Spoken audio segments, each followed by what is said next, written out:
I think they showed the picture of the victims.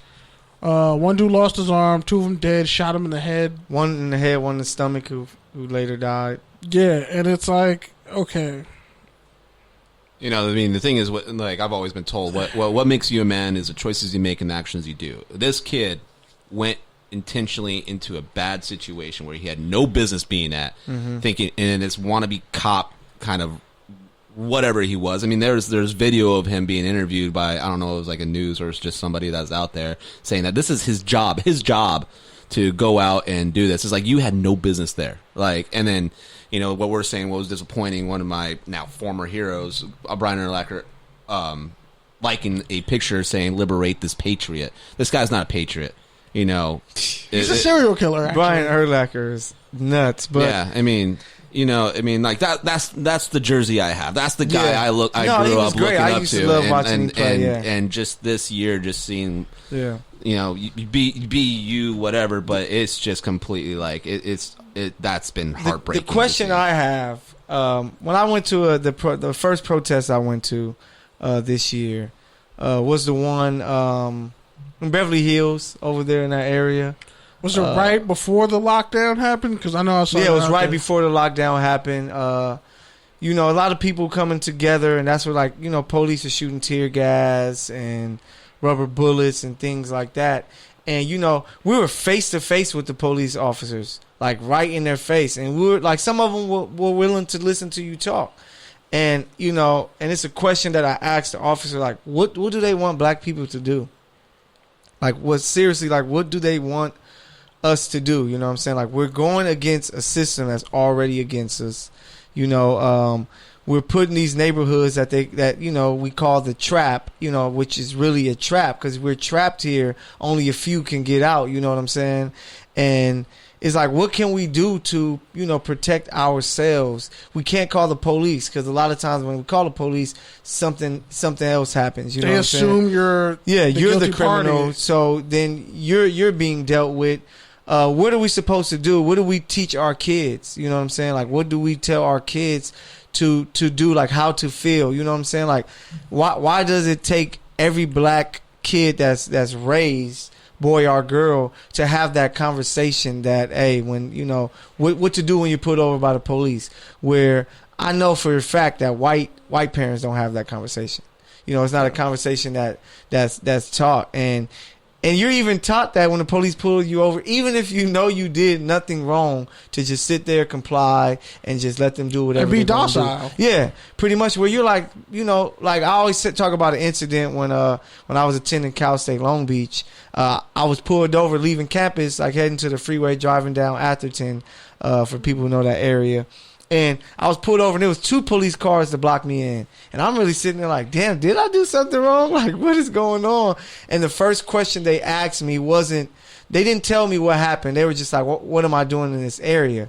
And I was just like, are you serious? Go to the school. Yeah, and I was like, and I wanted to snap off, like, bro, come on, don't ask me that dumbass question. But it's just like, from the things I was taught was like, you know, just be, you know, compliant. I was just like, man. Like, I actually go to school here, and they ask me for my ID, so I give them my, you know, driver's license, and they're like, no, your campus ID, don't you have one? I was like, oh, yeah, and showed them that.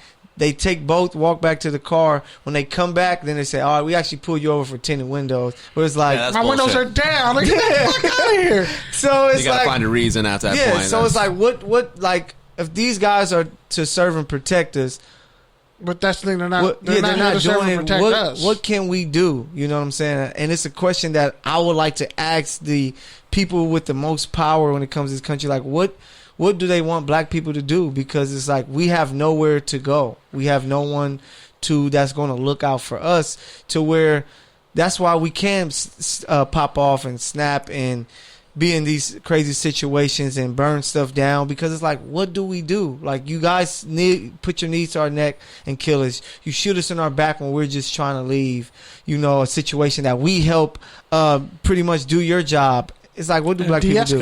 I mean, I mean, what do you do? I mean, like, you know, I'm Hispanic. You know, my dad is an immigrant from Colombia. All right, I my first name's actually Enrique, and I go by Eric. Because my dad literally has said, I want my boys to have American names. And you define America. And on my mom's side of the family, like my family's been settled here before this is even the Union. Like I'm from Spain back in the 1600s, you know, and I could arguably that conquistador stuff.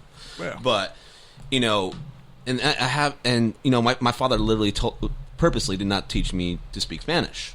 Because, and I even have a family member that almost wanted to change his name because he even said that it's not socially acceptable. And, you know, I grow up and it's just like, who cares what's socially acceptable? The pride of our country is come as you are. And now it's, I mean, I firmly believe it should be you work hard, you do good, you be good, you should be rewarded. Now it's just like, you know, people sometimes like, you know, I get it from both ends sometimes too. It's like I get people like, well, we speak English here. It's like, well, there's nothing wrong with speaking multiple languages. It's actually it's intelligent and it's beautiful. It's in and you know, even my wife who's English, we're going through this immigration process and man, it's hard. And we did it the easiest and most legal way, and it's still like you know, it's you know, people are like, you know, you hear things like, oh, they're here illegally. It's like, you getting to the border is now illegal. You being here on any kind of visa is almost illegal. The law you put it at is illegal, and it's like what do you expect? And like the Constitution is like, you know, we the people for the people by people that aren't from here. Yeah, and people are like, go back to your country. He's like, you too. Yeah. You actually gotta go first. They preach to us this is a free country. How you trying to stop people who want to come gain freedom? That's coming from countries that, you know, aren't allowing them that freedom. And it's just like everybody's a foreigner here pretty much, you know, unless you're a native, you know what I'm saying? Everybody's a foreigner here, but it's just the fact that, you know, white America has gained this power, and since the beginning, since, you know, the American Revolution, it has been used against, you know, minorities and certain types of people. And it's just, it's unfair. And as you know, as a black man, my question is, what do they want us to do? You know, whenever we speak out, it's you know, if you're an athlete, it's, you know, dribble, you know, and shut your mouth. You know what I'm saying? Like, they want you, if you're a teacher, they want you to just teach curriculum and don't, you know, pretty much tell the kids. They don't want you to tell the kids the truth, so they give you these history books that tell you nothing about, you know, their people when it comes to blacks and Hispanics. It's like, what do they want us, like, what do they really want us to do? Like, and that's the opposite of what makes this country great, is the innovation, the creativity of people. I mean, God, we put somebody on the moon. I mean, unfortunately, we won world wars and stuff, and now people are like, oh, you know, I'm not saying I'm not a patriot whatsoever, but it's like, greatness is something earned every damn day. Facts. And people are like, oh, we're the greatest country. It's like, right now, it's like, how are we the greatest country right now? We're not the greatest in education. We're not the greatest in everything. We're the greatest at right now taking money from the poor and giving it to the rich. Yeah, we have the greatest name. You know what I'm saying? When people hear America, they think big time. Or they used to. Used to. They think a hellscape. Because, I mean, if you have all these NFL players, black ones, coming out saying, yo, I got a story about how I was racially profiled. What do you want us to do? Yeah, true. And it's crazy, man. Shout out to my guy from my show, Courtside Radio, Philip. He played overseas basketball. Okay. And he said that he felt more American in Europe and France than he did and like living here in America again. Like over there, they show, oh, you're American? Oh, okay. And it was like, oh, it's love. You were respected. But it's like here, he's not an American. You're black. So you have to deal with everything that, you know, black people have to deal with, which is like, how is that? You know? Like, how can me being black in another country, I'm being praised for being American and people looking out for me, but when I come back to America, people look at me like I'm nothing, you know?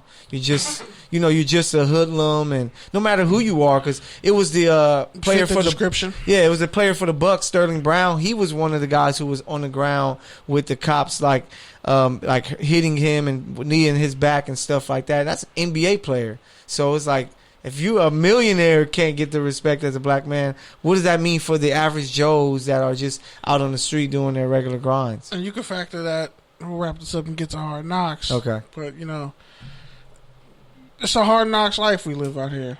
Pardon the pun, but it is. Like, when you look at the literal Constitution, it was made when black people were seen as 3/5 of a person, even though we built the country. And a lot of our ancestors were already here. It was already people on this continent who were here. But Europeans came and said, oh, this is ours now. And we're going to take it and colonize it, and we'll kill whoever's here. And some of you will convert to our religious system. We'll stomp out your history.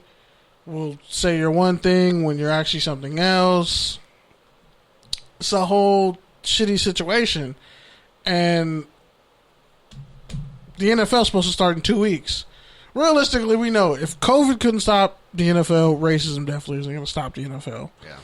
Racism kind of stopped the NBA, but realistically, cats still want a ring and still are chasing the legacy. Well, the LA teams were the ones that voted no. They voted no. But you got to look, and California literally has the GDP bigger than like most countries around the world. So California, in a sense, will be fine. But it's the rest of the country that isn't. So when you factor that in, NBA still has a chance, because once the champion's crowned, it's over. There is no season. Yeah. You can go away and mind your own business. But I think if they were actually going to make a bigger statement, they would just walk away and not come back. But again, it is what it is with the NFL. They're all standing in unison. They're saying the Chargers, Anthony Lynn, like these impassioned speeches, talks about how, okay, we're going to fight for a championship. We're also fighting for social injustice. And it's like, okay, you can do that, but just keep that same energy, because people are going to see you and hold you accountable. And like they were talking about it on Hard Knocks, that it was more of, I think that's more on the bigger Chargers next side. week, yeah. Mm-hmm. I think they were on the news and everything this week, which wasn't on this week's episode, but yeah. And then but this week on how they first started, because I saw the first 2 episodes and they were talking about COVID. They were talking about how some people on the team, like one dude, a long snapper, his dad served, and they were talking about, respecting the flag and the military and all that stuff.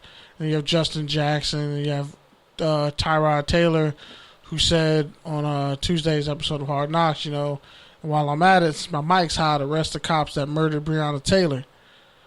So they put that all on their social media. And, a lot of cats are, like, you look at the Chargers, Joey Bosa, huge Trump supporter, whole family, Trump supporters. His high school that he went to, St. Thomas Aquinas, has a history of racism. Luke Campbell already called it out. A whole bunch of stuff. But he can come together with Melvin Ingram, dude who came from a totally different background. Yep. They come together and play football. And it's kind of an unspoken thing that happens in football. We kind of know who our racist teammates are. Just the same way you know who, like, that dude who may be a sexual predator is in your circle in high school or whatever. Hey, that person shouldn't be in your circle. But, like, like, you peep, no, for real. Like, we people are like, wait, this dude is a You should have horn said, dog. like, oh, we know this guy's a hoodlum. He's a gangbanger, so we know that. But no, but like sometimes the gangbangers be mad cool because it's like, yo, I rep my status, whatever. But they sometimes, rep, so they about that life. So you kind of want to. Oh yeah, I remember, like, true story. One of my best friends, like, he ran around with some gang members back in the day, and I was a jock, and then in my hometown, like, jocks and gang members, they fought like gangs and stuff like that. And so I was telling his girlfriend about what time I've been shot at, and he's like, oh yeah, I was at that party. I was like, wait, I thought you were, and he's like, yeah, I was one of the guys shooting at you. I'm like, oh, all right. Damn. And I'm not going to say your name on air, but you ever hear this, you know who you are, and that's one of our stories and the shit that we've gone through in our lives. Just one of our connections, bro. That's deep. Damn. But, man, I don't know how you guys feel, but I feel that these athletes, especially this day and time, how much money they make, endorsements, how popular they are on all social media platforms, that they can, like, this NBA move shows you that the players can have the game by the balls, because you can't have games without players. You know what I'm saying? And but it's like you're saying right there, is that, like, they're getting paid. Well, these people are making money off them too. Yeah, bigger money too. You know what I'm saying? By making money off of their likeness and jersey